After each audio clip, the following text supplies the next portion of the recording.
영상 내용의 모든 소유권은 본 채널에 있음을 알려드립니다. 만약에 본 내용으로 불편하게 만들면 댓글로 쌀쌀하게 알려주세요. 저희가 잘 읽고 수정하겠습니다. 많이 양보 부탁드리고 감사하겠습니다. 우리 아빠 박도연은 천재 도예가였어요. 엄마 선아는 제가 너무 어렸을 때 돌아가셨고 아빠의 작업실과 제 마음속에 거대한 공백을 남겼죠. 저는 엄마에 대해 많이 기억하지 못해요. 다만 아빠가 언제나 가마 속에서 흙과 씨름하며 엄마가 마지막까지 좇았던 전설적인 비색 청자를 재현하는 데 집착했다는 것만 알아요. 어느 날 젊은 여자 한 명이 마을에 나타났어요. 그녀의 이름은 한서연. 미술 연구가였고 아빠의 가장 뛰어난 제자였던 준서 오빠의 약혼녀였어요.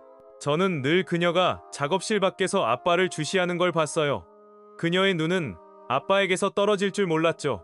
어린 저는 아무것도 이해하지 못했지만 아빠와 그녀 사이에 흐르는 공기가 존경심에서 더 무겁고 뜨거운 무언가로 변해가는 것을 느꼈어요. 저는 몰래 문틈으로 훔쳐보곤 했는데 서연 씨가 낡은 나무 의자에 앉아있는 모습이 보였어요. 그녀의 눈빛은 더 이상 연구자의 호기심이 아니라 사랑에 빠진 여자의 열정으로 가득 차 있었죠. 선생님, 혹시 구워내면 외로움의 형상을 띠는 흙도 있을까요? 저는 서연 씨의 이상한 질문을 들었어요. 침묵하던 아빠는 흙을 치대던 손을 멈췄죠.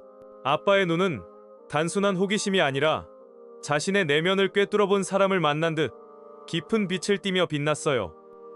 외로움이라. 흥미로운 질문이군. 책에선 뭐라고 하던가? 책에서는 작가의 고독이 작품에 투영된다고 하죠. 하지만 전 작가의 감정 이전에 재료 자체가 품고 있는 본질적인 고독에 대해 여쭤본 겁니다. 마치 태생부터 혼자인 것처럼요. 맞아. 흙은 빚는 사람의 마음을 담지. 기쁨, 슬픔, 분노. 하지만 외로움은 좀 달라. 그건 흙 자체의 성질에 더 가깝거든.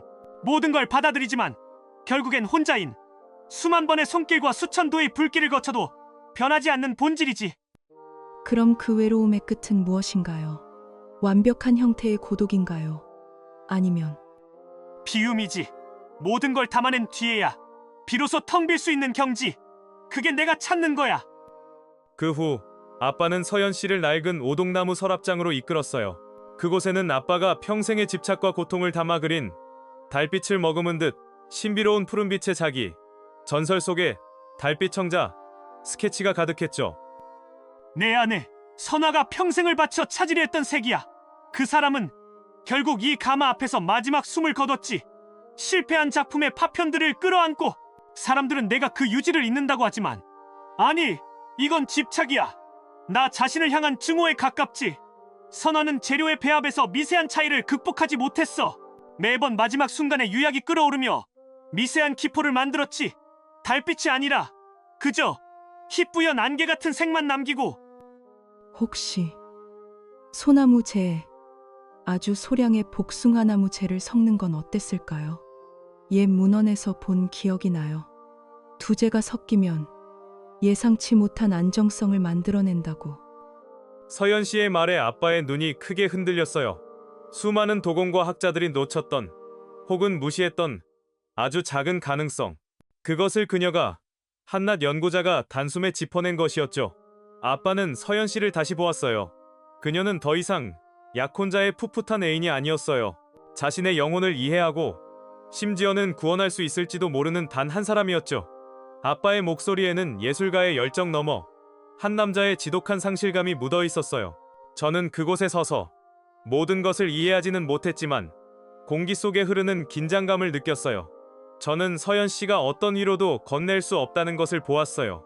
그녀는 그저 아빠 옆에서 아빠의 고통을 가만히 바라보는 것만으로도 자신의 마음 한구석이 저며오는 것을 느꼈죠. 존경심은 연민으로, 연민은 어느새 걷잡을 수 없는 끌림으로 변해가고 있었어요. 그리고 운명처럼 그날 밤 비가 내리기 시작했어요. 저는 침대에 누워 빗소리를 들었지만 이상하게도 잠이 오지 않았어요. 아빠의 작업실 불빛이 아직 켜져 있는 것을 보았고 희미하게 서연 씨가 여관을 몰래 떠나 우산을 들고 가는 것을 보았죠. 빗줄기는 점점 거세졌고 온 마을이 깊은 잠에 빠진 시각, 서연 씨는 우산 하나에 의지한 채 아빠의 작업실로 향했어요. 스스로도 설명할 수 없는 힘에 이끌려서였죠. 작업실 안 가마의 붉은 불빛만이 흔들리고 있었어요. 아빠는 땀에 젖은 채 불길을 응시하고 있었죠. 유약의 농도가 너무 짙어요. 이대로라면 빛을 머금는 게 아니라 삼켜버릴 거예요. 뭘 안다고 함부로 말하는 거지? 이건 내 방식이야. 수천 번의 실패로 얻어낸 데이터가 있어. 데이터가 아니라 고집이죠. 그건 선생님의 방식이 아니라 돌아가신 사모님이 남긴 실패의 기록일 뿐이에요. 선생님은 지금 그분의 실패를 그대로 답습하고 있어요. 그분도 새로운 길을 찾길 바라셨을 거예요. 날카로운 말들이 오가는 순간 아빠가 거칠게 서연 씨의 팔을 붙잡았어요. 아빠의 눈이 불꽃처럼 타오르고 있었죠. 하지만 그 분노의 밑바닥에서 서연 씨는 슬픔을 보았어요. 그 순간 아빠의 손길이 거친 힘을 잃고 부드럽게 변했어요. 아빠의 손이 서연 씨의 팔을 타고 올라와 빗물에 젖은 머리카락을 쓸어 넘기고 뺨을 감쌌어요. 작업실 안은 숨막히는 정적으로 가득 찼어요. 밖에서는 세찬 빗소리가, 안에서는 가마속 불길이 타오르는 소리만이 들려왔죠. 두 사람의 시선이 허공에서 얽혔고 누구도 먼저 피하지 않았어요. 금지된 선, 약혼자의 스승이라는 넘을 수 없는 벽. 그 모든 이성이 뜨거운 숨결 앞에서 녹아내리고 있었어요. 아빠의 얼굴이 천천히 다가왔고 서연 씨는 저항하는 대신 눈을 감았어요. 흙먼지와 땀, 그리고 빗물의 냄새가 뒤섞인 아빠의 입술이 닿는 순간 세상의 모든 소리가 멎었어요. 그것은 단순한 입맞춤이 아니었어요. 두 개의 외로운 영혼이 서로의 상처를 확인하고 위로하며 마침내 하나로 타오르는 금지된 의식이었죠. 그날 밤 가마 안에서 타오른 것은 흙으로 빚은 그릇만이 아니었어요. 두 사람의 이성과 죄책감, 그리고 미래까지도 함께 타들어가고 있었죠. 그리고 그 위험한 불장난의 시작을 알리듯 다음날 아침 서연 씨의 방문 앞에는 누구도 보낸 적 없는 의문의 선물이 놓여 있었어요. 그날 밤 가마 안에서 타오른 것은 흙으로 빚은 그릇만이 아니었어요. 두 사람의 이성과 죄책감, 그리고 미래까지도 함께 타들어가고 있었죠. 그리고 그 위험한 불장난의 시작을 알리듯 다음날 아침 서연 씨의 방문 앞에는 누구도 보낸 적 없는 의문의 선물이 놓여 있었어요. 칠흑 같은 어둠을 닮은 작은 화병. 그 형태는 더할 나위 없이 완벽했지만 가느다란 실금이 목 부분을 가로지르고 있었어요. 마치 아름다운 거짓말에 숨겨진 치명적인 흠집처럼 그 균열은 서연 씨의 심장을 서늘하게 만들었죠. 그날 이후 두 사람의 비밀스러운 관계가 시작되었어요. 세상의 눈을 피해 그들은 달빛이 쏟아지는 밤에 대나무 숲이나 아무도 찾지 않는 새벽의 계곡가에서 만났어요. 금지된 사랑은 짜릿했고 아빠의 말들은 꿀처럼 달콤했죠.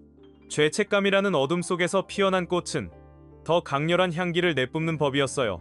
저는 어린 마음에 아빠가 저와 이야기하는 시간이 줄어들고 아빠의 눈빛이 자주 서연 씨의 여관 쪽으로 향하는 것을 보았어요. 아빠는 새로 만든 흙 작품들을 서연 씨의 방문 앞에 가져다 놓곤 했어요. 당신은 흙이야. 내 손끝에서 비로소 형태를 갖추는 완벽한 흙. 당신을 만나고 나서야 내 손이 무엇을 위해 존재하는지 깨달았어.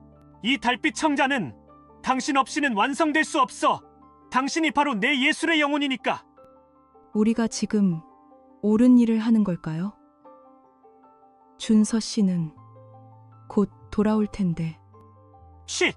지금 이 순간엔 오직 우리 둘과 우리가 함께 빚어낼 예술만 생각하는 거야. 다른 모든 것은 그저 소음일 뿐이야.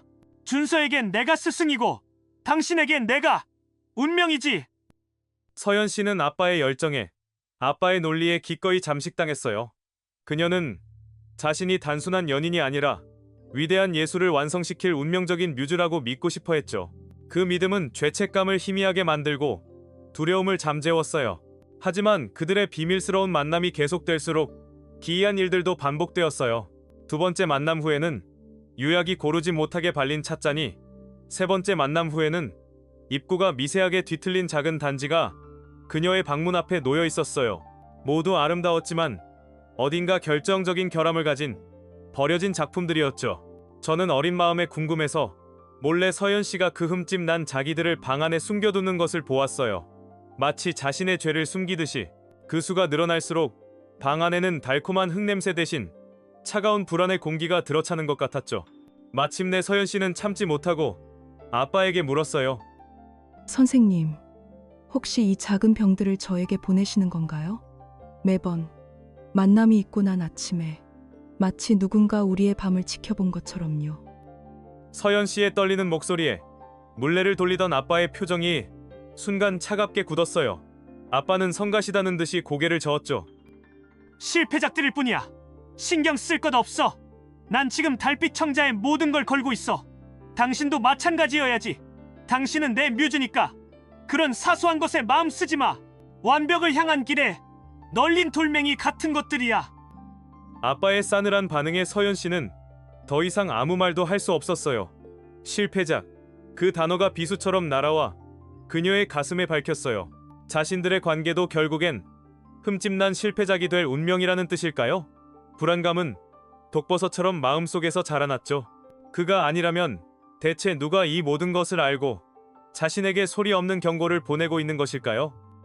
어느 날 오후, 저는 작업실 근처에서 놀고 있었어요.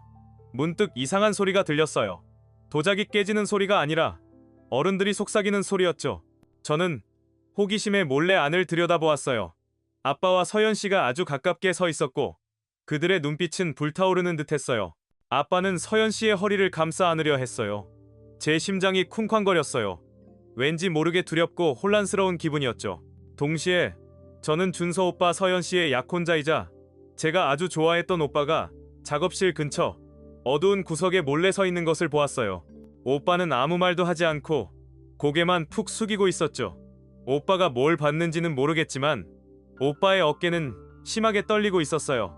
바로 그때 저는 김할머니의 마른 기침 소리를 들었어요. 제가 늘 할머니라고 부르는 찻집 주인 할머니였죠. 할머니는 작업실 문 앞을 지나갔지만 할머니의 눈은 잠시 아빠와 서연 씨에게 멈췄다가 숨어있던 준서 오빠에게로 스쳤어요. 할머니의 얼굴은 아무런 표정이 없었지만 저는 등골이 오싹해지는 차가운 기운을 느꼈어요. 할머니가 지나가자 아빠와 서연 씨는 화들짝 놀라 서로에게서 떨어졌고 제 심장은 철렁 내려앉았어요. 서연 씨는 숨을 헐떡이며 눈을 크게 뜨고 공포에 질려 있었죠. 저는 들킬까봐 감히 아무 소리도 내지 못했어요.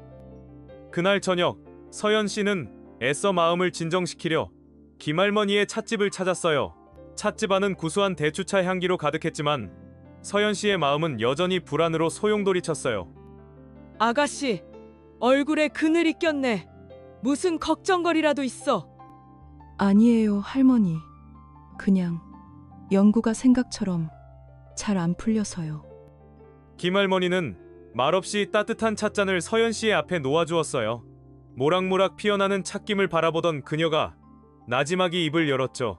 그 목소리는 차십처럼 부드러웠지만 그 안에 담긴 뜻은 바늘처럼 날카로웠어요. 너무 서둘러 부를 때면 아무리 좋은 흙이라도 금이 가기 마련이야. 사랑이든 도자기든 숨을 쉴 틈은 줘야지. 천천히, 아주 천천히 달궈야 속까지 단단해지는 법이란다. 무슨 뜻인지 잘 모르겠어요, 할머니. 뜻이야. 찻잔이 식으면 저절로 알게 되겠지. 그저 뜨거운 것에 대지 말라고. 마음도, 손도. 서연 씨는 숨을 멈췄어요. 심장이 쿵 하고 바닥으로 떨어지는 것 같았죠. 단순한 삶의 지혜일까요? 아니면 모든 것을 꿰뚫어보는 자의 서늘한 경고일까요? 찻집을 나서는 서연 씨의 귓가에 할머니의 목소리가 계속 맴돌았어요. 비밀은 더 이상 안전하지 않았어요. 지켜보고 있는 눈이 있다는 의심은 이제 확신이 되어 그녀의 목을 조여왔죠. 하지만 정작 그녀가 두려워해야 할 것은 마을 안의 시선이 아니었어요.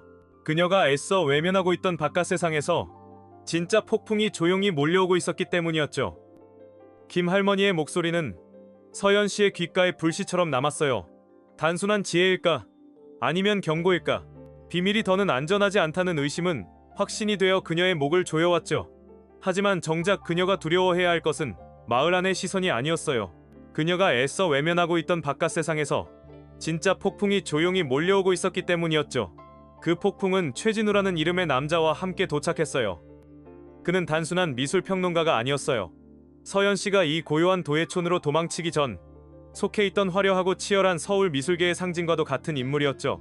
서연 씨의 오랜 대학 선배이기도 한 그는 아빠의 초기 작품에 대한 논문을 쓰기 위해 마을을 찾았다고 했어요.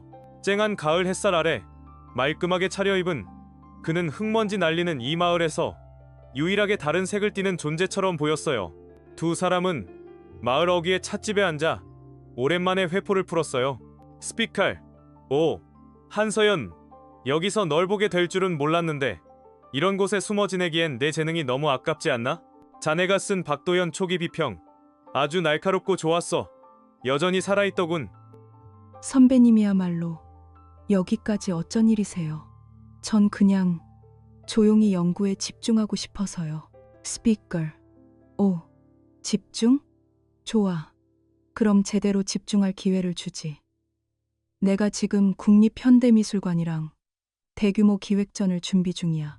한국현대도예의 계보라는 주제인데 자네의 그 날카로운 시선이 꼭 필요해. 박도연 같은 거장 옆에서 직접 보고 느낀 것들, 그거 아무나 할 수 있는 경험 아니잖아. 공동연구원으로 정식 초청하고 싶어. 서울로 돌아와. 서울 국립현대미술관 공동연구원. 서연 씨의 심장이 세차게 뛰기 시작했어요. 잊고 있던 꿈, 그녀가 간절히 원했던 미래가 눈앞에 펼쳐지는 순간이었죠. 아빠와의 열정적인 사랑과는 다른 차갑고 지적인 성취감이 온몸에 퍼지는 듯했어요. 정말 제가요? 하지만 전 아직 부족한걸요. 오, 부족하다니. 졸업 논문 때도 그랬지. 넌 스스로를 너무 과소평가해. 내 글에는 힘이 있어. 박제된 이론이 아니라 살아 숨쉬는 통찰력.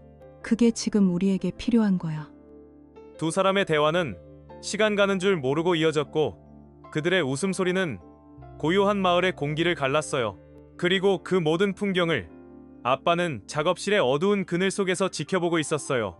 아빠의 손은 어느새 물레가 아닌 자신의 주먹을 꽉 쥐고 있었고 턱 근육이 미세하게 경련하고 있었어요. 가마에서 이글거리는 불꽃보다 더 뜨거운 질투가 아빠의 눈에서 타오르고 있었죠. 그날 밤 작업실의 공기는 유난히 차가웠어요. 가마의 열기마저 그 냉기를 데우지 못했죠. 서연 씨가 들어서자 어둠 속에 서 있던 아빠가 나지막이 물었어요. 재미있었나? 네. 아, 최진우 선배요. 그냥 오랜만에 만나서 반가워서요. 서울에서 온 그 번지르르 한 친구 말인가? 그래, 서울 이야기는 좀 할만했나 보지. 그 껍데기 뿐인 놈들 사이로 돌아가고 싶어진 건가? 여기서의 일은 다 있고? 그런 거 아니에요. 그냥 좋은 제안을 받았을 뿐이에요. 제 경력에. 내 경력? 착각하지 마, 한서연. 넌 여기 있어야 해. 내 옆에서. 넌 날기 위해 존재하는 새가 아니야. 내 손 안에서 노래해야 하는 새지. 예술은 희생이야. 진정한 아름다움은 통제와 고통 속에서 태어나는 법. 흙이 스스로 그릇이 되겠다고 하던가? 아니, 도공의 손이 있어야만 비로소 가치를 얻는 거야. 너도 마찬가지야. 서연 씨는 숨을 쉴 수가 없었어요. 지금껏 그녀를 사로잡았던 예술가의 고뇌와 열정은 온데간데 없고 오직 차가운 소유욕만이 번뜩이고 있었죠. 사랑이 아니었어요. 이것은 집착이었죠. 저는 작업실 밖에 숨어 숨죽이고 있었어요.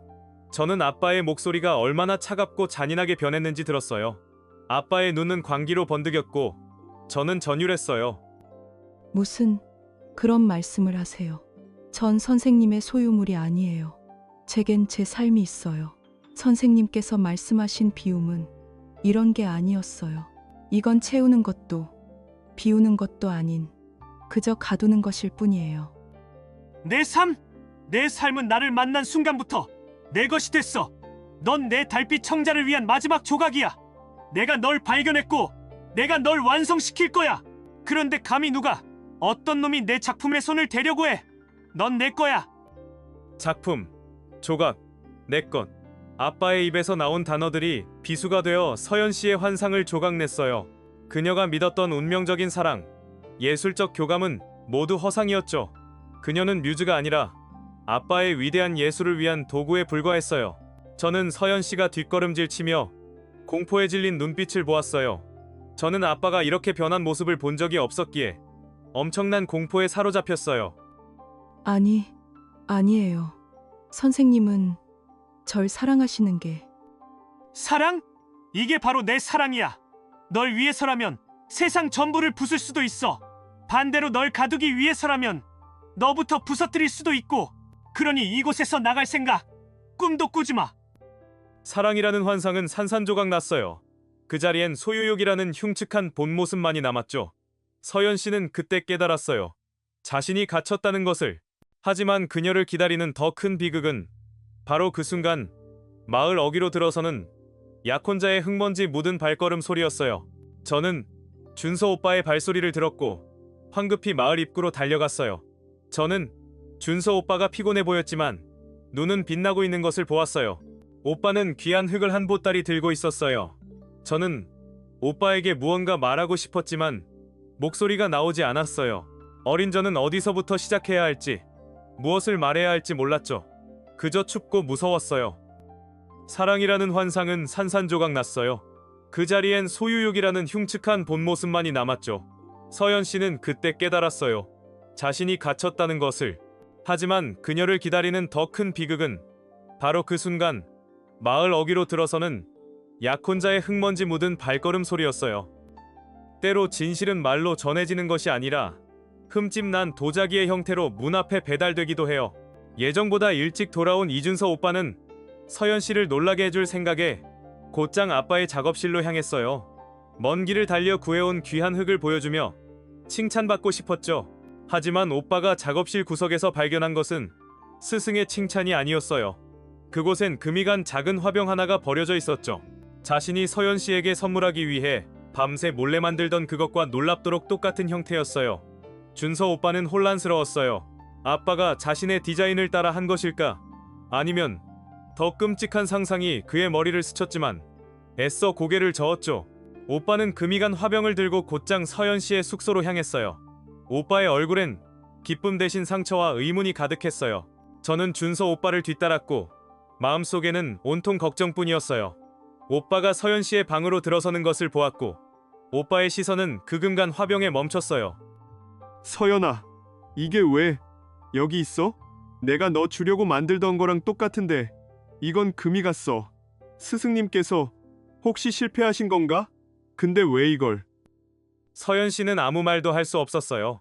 준서 오빠의 순수한 눈빛이, 그가 들고 있는 균열이 간 화병이 마치 자신의 더럽혀진 영혼을 비추는 거울 같았기 때문이었죠. 그녀의 침묵은 그 어떤 변명보다 더 잔인한 대답이었어요. 그녀는 방문을 박차고 뛰쳐나갔어요. 발걸음은 단 한 곳, 모든 비극이 시작된 그곳으로 향했죠. 저는 서연 씨를 뒤쫓아갔고 제 심장은 쿵쾅거렸어요. 저는 그녀가 어디로 가는지 알고 있었죠. 가마 아픈 지옥의 입구처럼 뜨거웠어요. 아빠는 일생일대의 순간을 맞이하고 있었죠. 수십 년의 집념이 담긴 달빛 청자가 마침내 그 신비로운 빛을 드러내기 직전이었어요. 땀으로 범벅이 된 아빠의 얼굴엔 광기 어린 희열이 가득했어요. 바로 그때 서연 씨가 울부짖으며 나타났어요. 이게 당신의 사랑이었군요.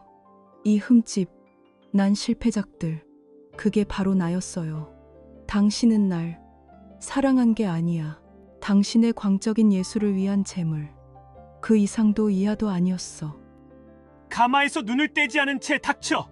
이 가장 신성한 순간에 감히 무슨 소리라는 거야? 신성해요? 당신의 집착과 이기심을 예술이라는 이름으로 포장하지 마세요. 당신은 당신 아내의 죽음마저도 당신의 비극적인 서사를 위한 장식품으로 이용했어. 나 또한 마찬가지고 내가 필요했던 건 당신의 예술이 아니라 당신의 진심이었단 말이에요. 서연 씨에게 달려들어 팔을 붙잡으며 닥치라고 했다. 네가 뭘 안다고? 넌 내 거야. 내 예술의 일부라고. 두 사람의 절규가 이글거리는 불꽃과 뒤섞여 터져나오는 바로 그 순간 작업실 문 앞에 또 다른 그림자가 드리워졌어요. 흙먼지를 뒤집어 쓴 채 모든 것을 들어버린 이준서 오빠가 서 있었죠. 오빠의 손에서 그가 들고 있던 금이 간 화병이 바닥으로 떨어져 날카로운 소리를 내며 깨졌어요. 오빠의 얼굴은 더 이상 혼란이나 슬픔이 아니었어요. 모든 것이 무너져 내린 자의 공허한 표정이었죠. 저는 그곳에 서서 준서 오빠 발 아래 깨진 조각들을 보았어요. 제 심장은 찢어지는 듯했어요. 저는 아빠를 보았고 서연 씨를 보았고 그리고 준서 오빠를 보았어요. 모든 것이 빙글빙글 돌았고 저는 악몽 속에 갇힌 것 같았죠. 텅 빈 목소리로 스승님, 서연아, 이게 다 무슨... 아빠는 얼어붙었어요. 준서 오빠의 텅 빈 눈과 절망에 찬 서연 씨의 얼굴, 그리고 자신의 일생일대의 걸작이 완성되어가는 가마를 번갈아 보았죠. 순간 아빠의 얼굴에서 모든 표정이 사라졌어요. 광기도, 분노도, 희열도 아닌 모든 것이 파괴된 자의 허무함만이 남았죠. 그리고 다음 순간 아빠는 짐승 같은 괴성을 지르며 아무도 상상하지 못한 행동을 했어요. 아빠가 쇠꼬챙이로 가마의 육중한 빗장을 부수듯 걷어낸 것이었죠. 쩍하는 날카로운 파열음이 밤의 정적을 갈랐어요. 1300도의 열기를 품은 걸작이 차가운 밤 공기와 만나 터져버리는 소리였죠. 그것은 인간의 목소리가 아닌 한 예술가의 영혼이 산산조각 나는 비명이었어요. 또렷한 균열 소리가 연달아 이어졌고 신비로운 푸른 빛을 뿜어내던 달빛 청자는 한낱 사금파리로 변해버렸어요. 뜨거운 파편들이 작업실 바닥으로 쏟아져 내렸고 그 위로 세 사람의 부서진 꿈과 사랑, 그리고 믿음이 먼지처럼 내려앉았어요. 하룻밤 사이에 모든 것이 제가 되었어요. 사랑도, 예술도, 믿음도. 이글거리다 꺼져버린 가마 앞에서 아빠는 무너져 내렸고 서연 씨는 주저앉아 울었으며 준서 오빠는 말없이 등을 돌렸어요. 그리고 그 잿더미 위에는 지독한 침묵과 뒤돌아보지 않는 이별만이 남았어요. 저는 그곳에 서서 눈물을 펑펑 쏟았어요. 저는 제가 무엇을 해야 할지, 어디로 가야 할지 몰랐어요. 저는 그저 우리 집, 우리 가족이 더 이상 예전 같지 않다는 것을 알았을 뿐이에요. 하룻밤 사이에 모든 것이 제가 되었어요. 사랑도, 예술도, 믿음도. 이글거리다 꺼져버린 가마 앞에서 아빠는 무너져 내렸고 서연 씨는 주저앉아 울었으며 준서 오빠는 말없이 등을 돌렸어요. 그리고 그 잿더미 위에는 지독한 침묵과 뒤돌아보지 않는 이별만이 남았어요.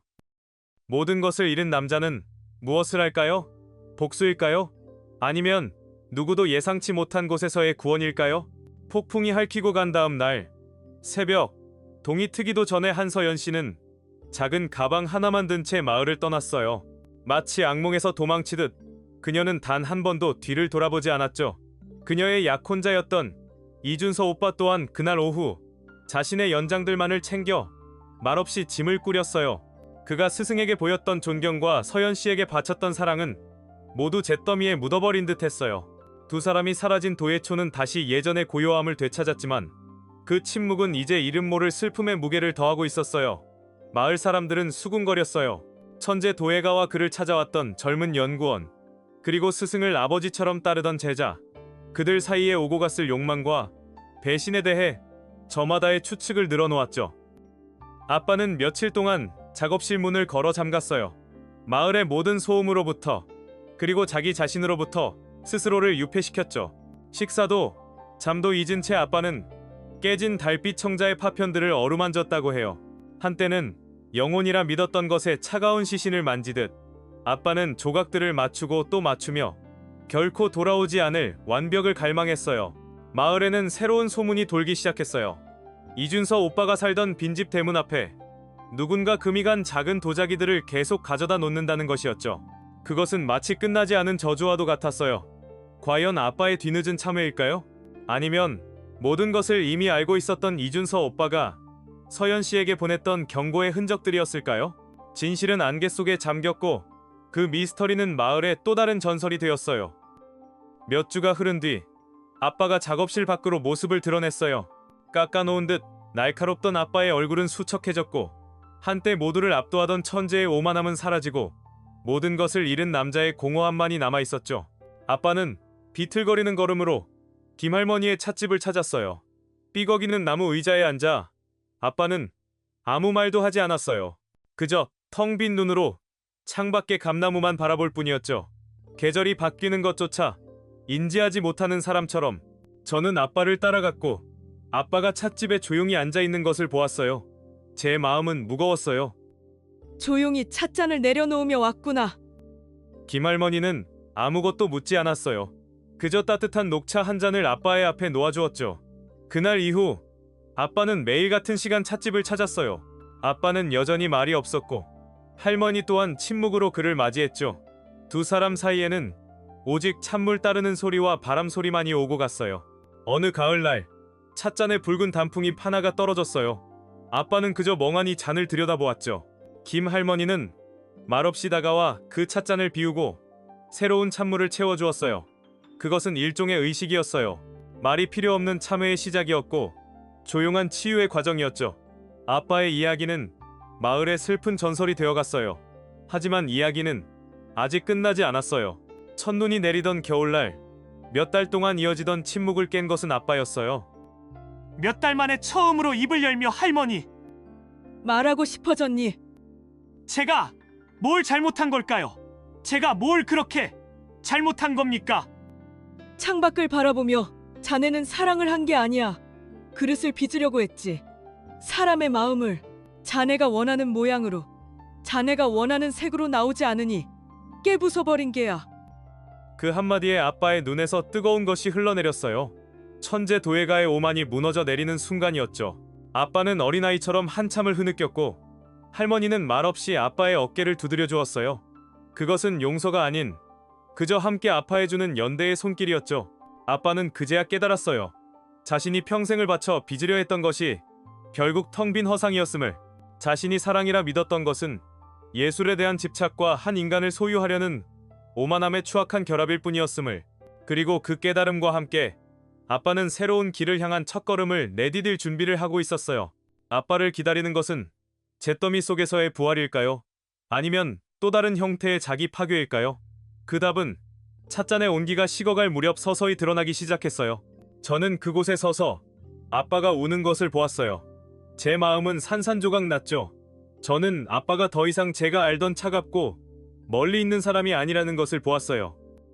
저는 아빠가 고통스러워하고 산산조각 난 사람이라는 것을 보았고 아빠를 안아주고 싶었지만 감히 그럴 수 없었어요.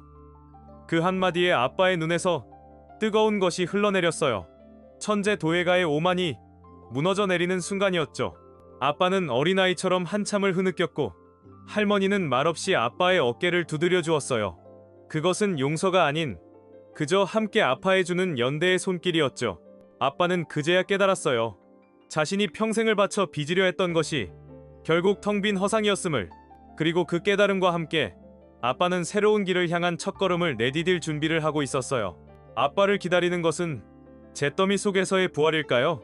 아니면 또 다른 형태의 자기 파괴일까요?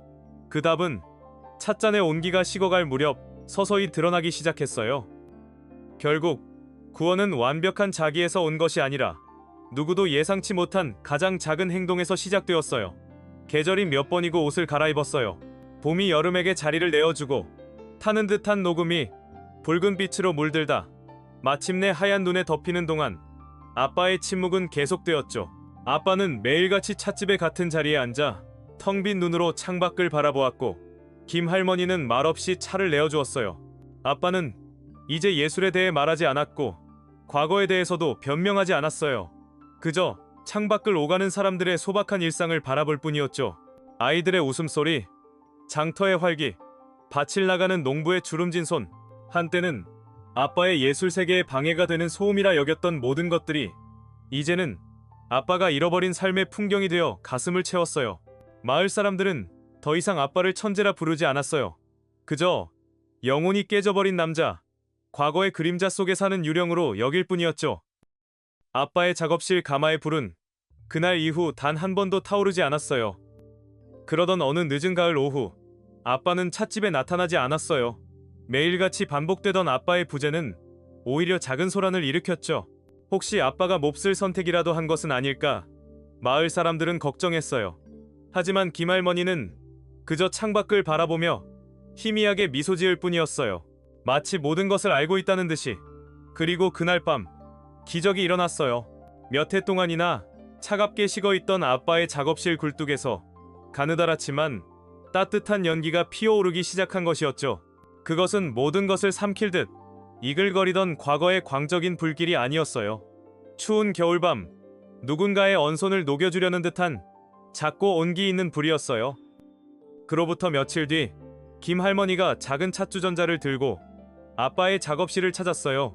문은 굳게 닫혀 있었지만 안에서는 아주 오랜만에 몰래 돌아가는 소리가 들려왔어요. 할머니가 조용히 문을 열고 들어섰을 때 그곳에는 우리가 알던 아빠가 없었어요. 작업실은 먼지 하나 없이 깨끗하게 정돈되어 있었고 한쪽 구석에는 아빠가 집착하던 달빛 청자의 파편들이 나무 상자 안에 고이 담겨 있었어요. 더 이상 미련의 대상이 아닌 그저 지나간 시간의 기록처럼 달빛 청자에 대한 집념으로 번뜩이던 천재의 눈빛은 사라지고 그저 한 명의 도공이 묵묵히 흙을 빚고 있었죠. 아빠의 손끝에서 만들어지고 있는 것은 세상을 놀라게 할 화려한 자기가 아니었어요. 투박하고 소박한 평범한 밥그릇이었죠.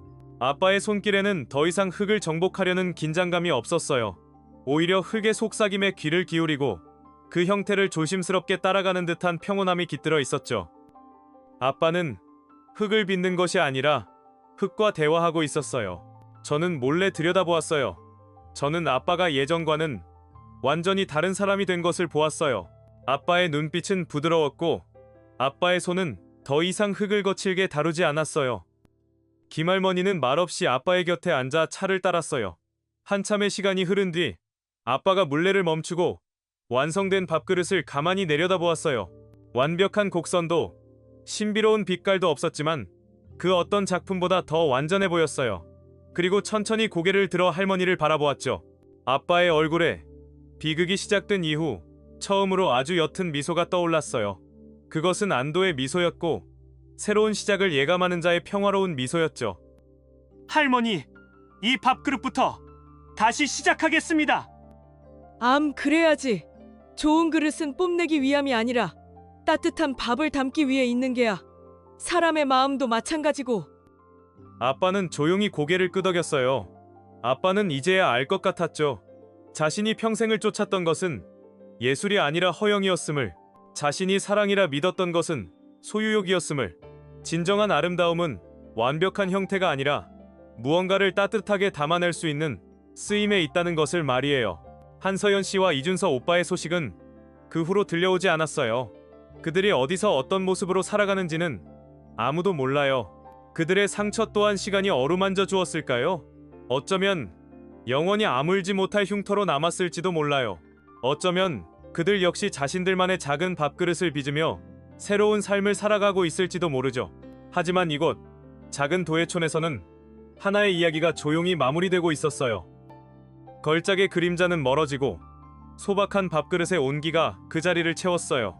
아마도 그것이야말로 진정한 예술이자 진정한 사랑일 거예요. 소유하는 것이 아니라 품어주는 것, 완벽하게 빚어 통제하는 것이 아니라 그저 곁에서 따뜻한 온기를 나누어주는 것. 아빠는 이제 더 이상 전설의 달빛 청자를 꿈꾸지 않아요. 아빠는 그저 매일 누군가의 소박한 식탁에 오를 따뜻한 밥그릇을 빚을 뿐이죠. 그리고 그것이야말로 아빠가 평생을 바쳐 도달한 가장 위대한 경지였어요.